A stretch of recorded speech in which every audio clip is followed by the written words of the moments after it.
You've been waiting for it. We've been waiting for it. It's finally here. Number 1, Oklahoma. Number 4, Texas. Patty Gasso, Mike White, Jerry Jennings, Reese Atwood, the whole shebang getting it on in Austin this week. We'll break it all down next here on the Softball Show.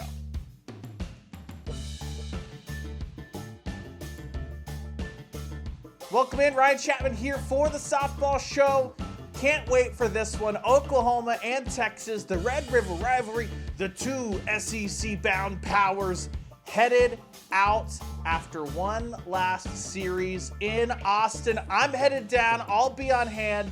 So for your entire weekend's coverage, be sure you're following me on X, formerly known as Twitter, _Ryan Chapman, live blogs, post-game from Patty Gasso and Mike White, post-game videos.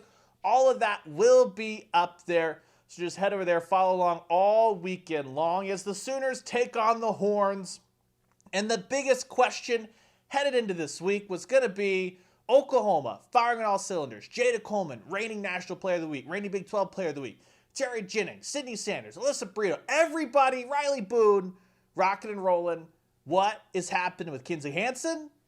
Patty Gasso had it for us on Tuesday.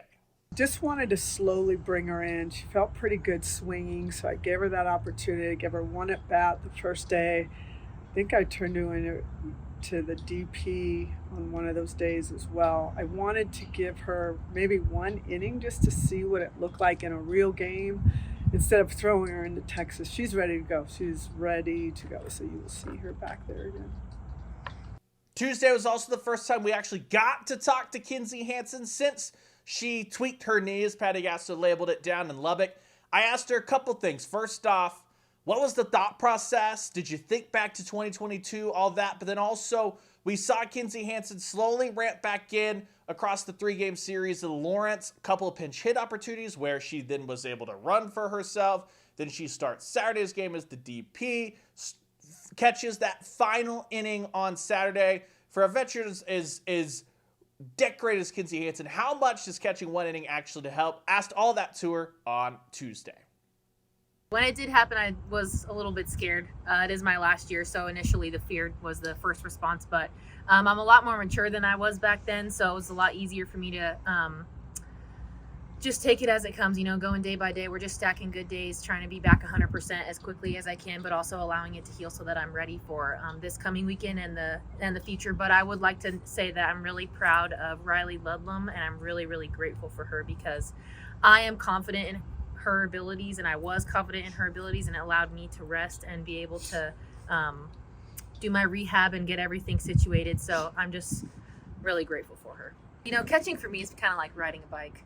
So it was just really good to be able to suit up back there and just get comfortable again. I kind of feel like I was getting some oil in my joints in that inning. So it was nice to be moving around a little bit. I've definitely been working hard the past few weeks, but this week I'm definitely ramping it up.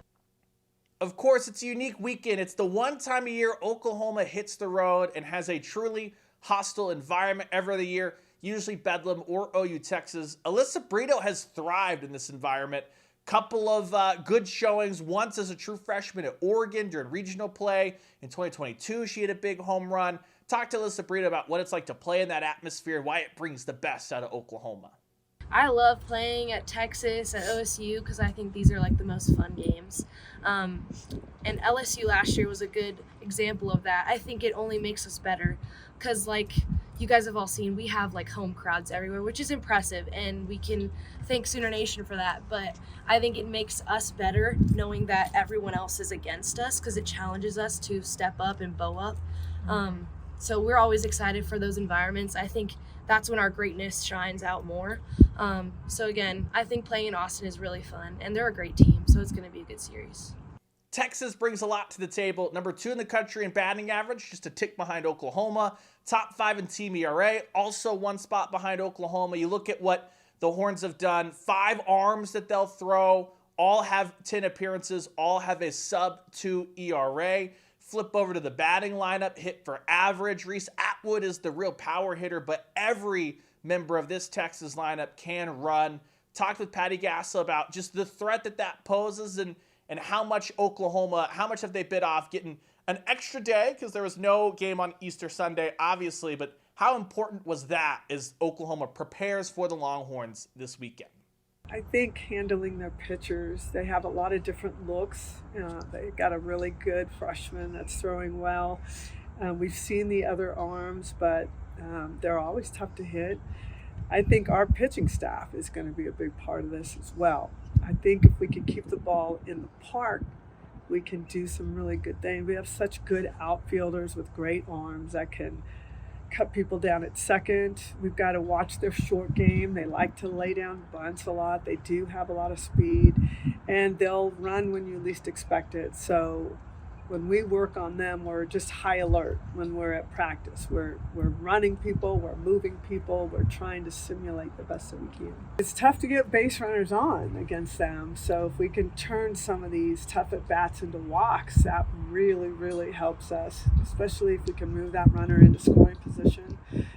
We've got people that if we can swing hard, hit the ball hard, usually their infield is very fast and very bouncy. So we want to put our strength in behind our swings, and I mean a ball up the middle or a ball through an infield gap can score us a run. So we'll take them any way we can get them.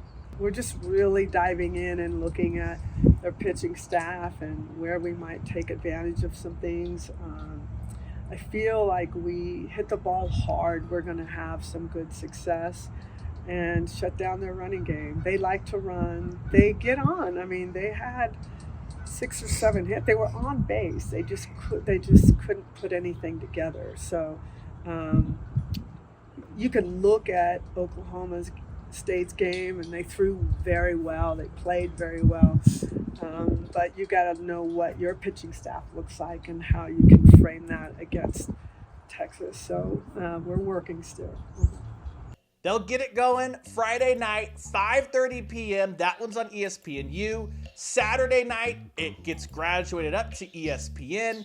Then Sunday, 1 o'clock, the series will close out on the Longhorn Network / ESPN Plus. You find it all in the same place. Like I said, I will be down in Austin on site, on hand for everything that happens this weekend. It should be an awesome series. So as always, be sure to stick with us here and make sure you're following @_Ryan Chapman on X, formerly known as Twitter, for all of, again, live blogs, post-game video, Patty Gasa, Mike White. If Mike White says anything, we'll be there. Patty Gasa says anything, we'll be there. Should be a ton of fun, and we'll see you guys down in Austin.